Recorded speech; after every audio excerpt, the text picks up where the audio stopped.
जोमेटो का financial year 2022-23 का quarter 3 का रिजल्ट आ चुका है और यहाँ पर earning before interest tax and depreciation का फिगर पॉजिटिव में आ चुका है। पिछले 6 हफ्तों से हम लोग इंतजार कर रहे हैं कि जोमेटो के शेयर्स में प्रॉफिट कब दिखाई देगा, तो अब वो टाइम आ गया है जब जोमेटो के शेयर्स में प्रॉफिट दिखाई दे रहा है। लेकिन जोमेटो के शेयर्स की प्राइस लगातार गिरते ही जा रही है। अगर आप लोग जोमेटो के शेयर्स में इन्वेस्टमेंट करना चाहते हैं तो यहाँ पर आपके दिमाग में सबसे बड़ा सवाल यह है कि क्या जोमेटो के शेयर्स में इन्वेस्टमेंट करना है। क्वार्टर 3 में कंपनी ने काफी अच्छा परफॉर्म किया है, लेकिन फिर भी लोगों को डर लग रहा है क्योंकि यहाँ पर कंपनी के शेयर्स की प्राइस लगातार गिरते ही जा रही है। अगर आप लोगों ने जोमेटो के शेयर्स में इन्वेस्टमेंट किया है या जोमेटो के शेयर्स में इन्वेस्टमेंट करने वाले हैं तो आज की वीडियो बहुत ज्यादा इंपॉर्टेंट होने वाली है, क्योंकि आज की इस वीडियो में मैं आपको बताने वाला हूं कि आखिर आपको जोमेटो के शेयर्स में इन्वेस्टमेंट करना भी है कि नहीं करना है। जैसे कि आप कंपनी के फाइनेंशियल स्टेटमेंट को देख सकते हैं, यहाँ पर क्वार्टर 3 में कंपनी का जो परफॉर्मेंस है वो काफी अच्छा रहा है। सबसे पहले समझते हैं कि जोमेटो का बिजनेस किस तरीके से काम करता है। जोमेटो का बिजनेस 3 कैटेगरी में डाइवर्सिफाइड है। सबसे पहला है फूड डिलीवरी का बिजनेस, जहां पर जोमेटो रेस्टोरेंट और कस्टमर के बीच में एक ब्रिज का काम करता है।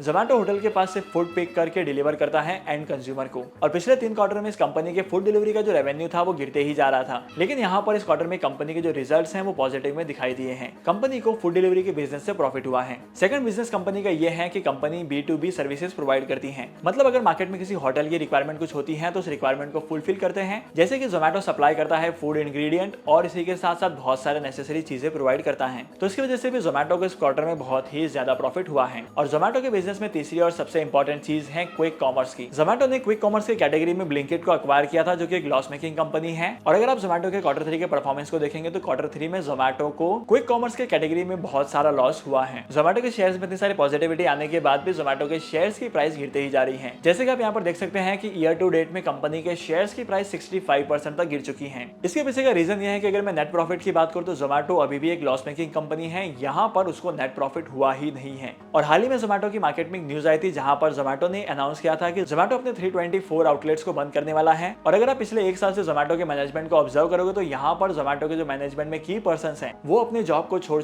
जा रहे हैं, क्विट कर रहे हैं। तो यहाँ पर मैनेजमेंट के क्विट करने की वजह से भी जोमेटो के शेयर्स पर एक नेगेटिव इंपैक्ट पड़ा है। लेकिन अगर आप लोग जोमेटो की बिजनेस एक्टिविटी को देखेंगे तो यहाँ पर जोमेटो ने बिजनेस को बहुत ही ज्यादा एक्सपांड किया है और मार्केट में जोमेटो अपने बिजनेस को एक्सपांड करने के लिए नए नए ट्रायल्स कर रहा है। तो इसकी वजह से मार्केट में ऐसा हो सकता है कि आने वाले टाइम पीरियड में जोमेटो एक प्रॉफिटेबल कंपनी बने और अपने इन्वेस्टर्स को अच्छे रिटर्न दे। लेकिन एज अ रिटेल इन्वेस्टर अगर आप जोमेटो के शेयर्स में भी इन्वेस्टमेंट करने की प्लानिंग कर रहे हैं तो आई वुड पर्सनली रिकमेंड कि आपको अभी जोमेटो के शेयर्स में इन्वेस्टमेंट नहीं करना है। इस बात को तो मैं भी मानता हूं कि जोमेटो को क्वार्टर 3 में जो EBITDA है वो पॉजिटिव आया है, लेकिन करंटली जोमेटो के शेयर्स की प्राइस भी 65% से गिर चुकी है। मैं तो आपको पर्सनली रिकमेंड करूंगा कि अगर आने वाले टाइम पीरियड में कंपनी 3 से 4 क्वार्टर में इन सारी चीजों को पॉजिटिव में दिखाती है तब यहाँ पर आपको इन्वेस्टमेंट करने के बारे में सोचना है। तब तक के लिए आपको जोमेटो के शेयर्स में इन्वेस्टमेंट बिल्कुल भी नहीं करना है।